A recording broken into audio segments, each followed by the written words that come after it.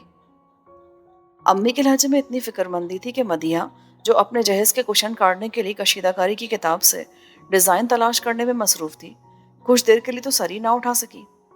اچھا، کیا واقعی کچھ ایسا ہو گیا تھا؟ مدیحہ نے بے حد حیرت سے سوچا۔ زندگی میں اب تک اتنا توازن اور ترتیب تھی کہ کوئی چیز ادھر سے ادھر ہونے کا سوال ہی نہیں اٹھا تھا۔ ریحان کی والدہ اس کی طرف سے صفائی پیش کر رہی تھی، مگر امی کے چہرے پر چھائی پریشانی اس روز مدیحہ نے بار بار محسوس کی۔ وہ شاید کئی دن سے اس الجھن میں مبتلا تھی۔ اسی رات ریحان وہاں چلا آیا۔ گھر میں یقیناً اسے تنبیہ کی گئی تھی۔ اور سناؤ میاں، کیا ہو رہا ہے آج کل؟ ابا بھی اس وقت گھر پر ہی تھے۔ ریحان کے پاس بتانے کے لیے کیا تھا؟ اس کا یونیورسٹی کا آخری سال تھا اور یہ بات ابا کو اچھی طرح معلوم تھی۔ پھر بھی وہ انہیں بڑے مناسب انداز میں کچھ بتا رہا تھا کہ وہ لاپرواہی سے اس کی بات کاٹتے ہوئے بولے، بھائی یہ خالی خلی ڈگریوں میں کچھ نہیں رکھا، بہت سے بہت ہوا بھی نا تو یہ کہ چند ہزار کی نوکری مل جائے گی، میری مانو تو کسی کاروبار کی فکر کرو۔ ابا کا یہ جتانے والا انداز مدیحہ کو بہت برا لگا۔ ضرور ریحان نے بھی محسوس کیا تھا، کیونکہ اگلے چند پل وہ بالکل خاموش سر جھکائے بیٹھا رہا۔ اچھا بھائی، میں تو چلتا ہوں، صابر صاحب سے ملنا ہے۔ ابا اٹھ کھڑے ہوئے۔ ریحان نے بھی ان کے ساتھ اٹھ جانا چاہا تو وہ اس کے کندھے پر ہاتھ رکھتے ہوئے بولے، تم بیٹھو ابھی، اور میری بات کا برا نہ ماننا، تمہارے بھلے کے لیے کہہ رہا ہوں۔ امی نے بھی رکنے کے لیے اصرار کیا تو وہ بیٹھ گیا۔ ابا چلے گئے۔ باورچی خانے میں کام کرتی مدیحہ کی ساری توجہ ادھر ہی تھی۔ کھڑکی سے صحن اور برآمدہ صاف دکھائی دیتا تھا، اور اس فاصلے کے باوجود وہ ریحان پر چھائی بددلی بخوبی بھانپ رہی تھی۔ اسے ابا پر غصہ آنے لگا۔ کیا ضرورت تھی اس وقت یہ بات چھڑنے کی؟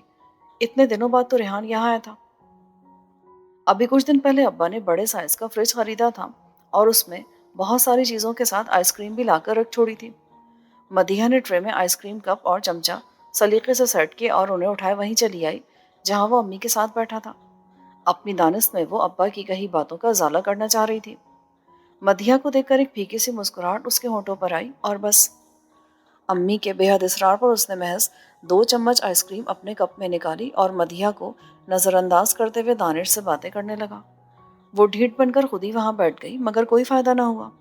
وہ ہنوز پوری توجہ سے دانش کے اسکول کا کوئی قصہ سنتا رہا، اور جب دانش کا قصہ تمام ہوا تو اٹھ کھڑا ہوا۔ امی پہلے عشاء کی نماز کے لیے وضو کرنے چلی گئی تھی۔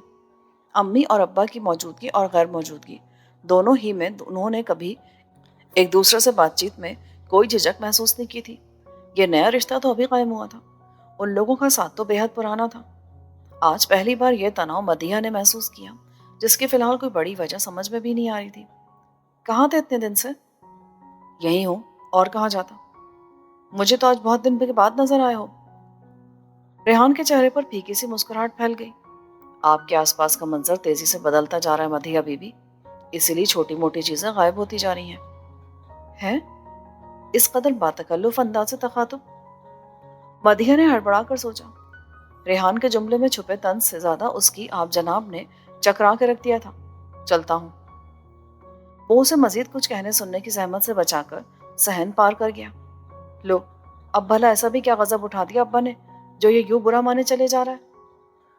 مدیحہ کو اب ریحان پر غصہ آنے لگا اور ابا باعزت بری قرار پائے۔ آخر کا وہ اس کے باپ جو تھے، اس کا اچھا برا سوچنے کے ذمہ دار۔ ٹھنڈی سانس لے کر وہ ٹرے اٹھانے لگی تو اس نے دیکھا کہ ریحان کے کپ میں آئس کریم چھوئے جانے کے انتظار میں پگھل چکی تھی۔ ایک آدھ دن مزید پریشان رہنے کے بعد وہ حسب عادت نارمل ہو گئی۔ زیادہ دیر کے لیے کوئی بات بھی پریشان کن محسوس نہیں ہوتی تھی ان دنوں۔ کیا بھلا وقت تھا۔ انہی دنوں ابا نے نیا گھر خرید لیا۔ مدیحہ کو یہاں سے جانا پہلے تو بہت کھلا، مگر جب ابا کے ساتھ 400 گز پر بنے اس شاندار بنگلے کو دیکھ کر واپس آئی تو اس کی خوشی سنبھالے نہیں جا رہی تھی۔ بڑے بڑے 4 bed rooms, drawing dining hall کے ساتھ چھوٹا سا لان بھی تھا۔ اتنا شاندار گھر دیکھنے کا پہلے کبھی اتفاق نہیں ہوا تھا، اور ہوتا بھی کیسے؟ عزیز رشتہ داروں میں سے کوئی بھی ابا جیسے قسمت کا دھنی نہیں تھا۔ ابا نے کہہ دیا تھا کہ نئے گھر میں وہ انہیں ایک باورچی رکھ کر دیں گے۔ مدیحہ کو یہ آئیڈیا بہت زوردار لگا۔ اس نے افسانوں اور ڈراموں میں تو خانسامہ کا ذکر امیر گھرانوں کے لیے ضرور دیکھا اور سنا تھا، پر ان کے ماحول میں تو باہر سے پکانے والے خوشی غمی کے موقع پر ہی دیگے دم دیتے دکھائی دیتے تھے۔ تو گویا اب ان کا طرز زندگی اونچا، بلکہ اور اونچا ہونے چلا ہے۔ بےحد تفاخر سے سوچا گیا۔ امی کے کانوں میں جب یہ بات پڑی تو انہوں نے اس کی مخالفت میں پل کی بھر کی بھی دیر نہ لگائی۔ یہاں سے جانے پر وہ ویسے ہی خوش نہیں تھی۔ سارے عزیزوں کو چھوڑ شہر کے ایک کنارے پر بسی ہوئی بستی میں انجان لوگوں کے درمیان جا کر رہنے کا خیال ان کے لیے ذرا بھی خوش کن نہیں تھا۔ میں تو ہرگز بھی کسی غیر مرد کو اپنے باورچی خانے میں گھسنے نہیں دوں گی۔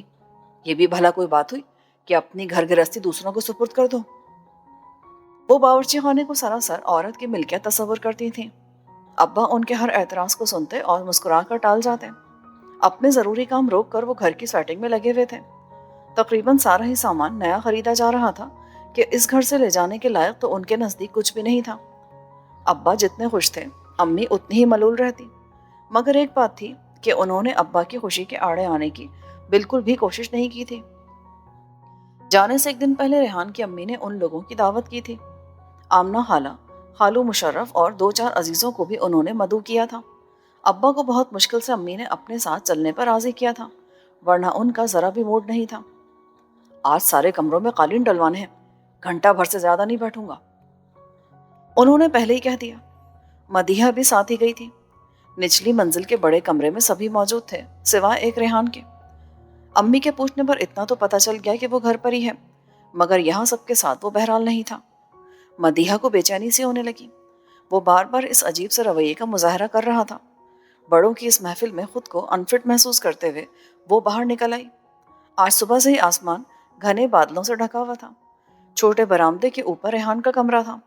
مدیحہ کی نگاہ اس طرف اٹھ گئی۔ کھڑکی ادھ کھلی تھی۔ معلوم نہیں ریحان وہاں تھا یا نہیں۔ مدیحہ کو ایک نامعلوم سے رنج نے آن گھیرا۔ مدیحہ بیٹی، ذرا چھت پر سے کپڑے تو سمیٹ لانا، بوندیں پڑنا شروع ہو گئی ہیں۔ ریحان کی امی باورچی خانے سے پکاری تو وہ زینے کی طرف بڑھ گئی۔ چھت پر ہوا تیز تھی، اسے کپڑے سمیٹنے میں دقت بھی ہوئی۔ پھر بھی ان سب کو اکٹھا کر کے وہ واپسی کے لیے مڑی تو بے اختیار جی چاہا کہ ریحان کے کمرے میں جھانک لیں۔ یہاں اس کے کمرے کے علاوہ صرف ایک اور برساتی بنی ہوئی تھی، باقی چھت ان دنوں خالی ہوا کرتی تھی۔ کچھ سوچ کر اس نے اپنا ارادہ ترک کیا اور سیڑھیوں کی جانب بڑھ گئی۔ مانا کہ ان کے میل جول پر کوئی پابندی نہیں تھی، مگر اس طرح اکیلے میں چھت پر مدیحہ کو بے حد مایوب سا لگا۔ مگر عین اس وقت جب وہ پہلی سیڑھی پر قدم رکھ رہی تھی، پیچھے سے آئی آواز پر رکنا پڑا۔ مدیحہ! ریحان کمرے کے دروازے پر کھڑا تھا۔ اس نے صرف پلٹ کر دیکھا اور بولی کچھ نہ۔ وہ خود ہی نزدیک چلا آیا۔ تم ابھی آئی ہو؟ برا لگا ہو تو چلی جاؤں؟ ارے نہیں۔ وہ ہلکے سے ہنسا۔ اس ہنسی میں تلخی کا احساس بے حد واضح تھا۔ بہت اچھا کیا، کم از کم ایک بار اور صحیح تمہیں اس گھر میں دیکھ تو لیا، پھر تو نہ جانے۔ اس نے جان بوجھ کر جملہ ادھورا چھوڑا تھا یا اس سے اپنی بات پوری نہیں کی جا سکی۔ بہرحال مدیحہ کو اس کے انداز سخت مشکوک اور ہراساں کر گئے۔ کیا ہو گیا تمہیں ریحان؟ کیوں ایسی باتیں کرنے لگے ہو؟ تیز ہوا اس کے بال اور ہاتھوں میں تھامے کپڑے اڑائے چلی جا رہی تھی، اور اس سے بھی زیادہ تیزی سے اس کی آنکھوں میں پانی جمع ہو رہا تھا۔ نیچے سب لوگ آئے ہوئے ہیں اور تم؟ مجھ سے تمہارے ابا کی چپتی ہوئی باتیں اور نظریں دونوں ہی برداشت نہیں ہوتی۔ ابا کو کیوں الزام دیتے ہو؟ اگر وہ تمہیں کچھ کہتے تو تمہاری بھلائی کے لیے اور بس۔ اگر تمہیں پھر بھی اتنا برا لگ رہا ہے تو میں امی سے کہہ دوں گی، وہ سمجھا دیں گی ابا کو۔ اب انہیں سمجھانا کسی کے بس کی بات نہیں ہے۔ اب وہ پہلے جیسے نہیں رہے ہیں۔ جلدی تم بھی اس حقیقت کو سمجھ جاؤ گی۔ بہتر ہوگا کہ تم بھی خود کو تیار کر لو، جیسے میں کر رہا ہوں۔ کیسے تیار؟ یہی کہ اب ہمارے راستے الگ ہو چکے ہیں۔ وہ اپنے کمرے کی طرف چلا گیا اور تیز ہواؤں کے شور میں کہی گئی اس کی یہ آخری بات مدیحہ کی ساری زندگی پر محیط ہو گئی۔ اسی دن ریحان کے گھر کی سیڑھیاں اترتے ہوئے اسے یقین ہو چکا تھا کہ وہ ریحان کو ہمیشہ کے لیے کھو چکی ہے۔ حالانکہ ان کی منگنی تو اس بات کے بھی تقریباً 5.5 ماہ کے بعد ٹوٹی۔ نئے گھر آنے کے بعد وہاں امی کی مخالفت کے باوجود کوک اور مالی کے ساتھ ڈرائیور کا بھی اضافہ ہوا تھا، اور چھوٹی چھوٹی سی کئی تبدیلیاں بڑی تبدیلیوں کا پیش خیمہ بنتی چلی گئیں۔ بیٹی کو اتنا سر مت چڑھاؤ، اسے ہر حال میں گزارا کرنے کی عادت ہونی چاہیے۔ امی سے ایک دن ضبط نہ ہو سکا تو کہہ ہی بیٹھی۔ ان کے خیال میں ابا سوچے سمجھے منصوبے کے تحت مدیحہ کو رئیسانہ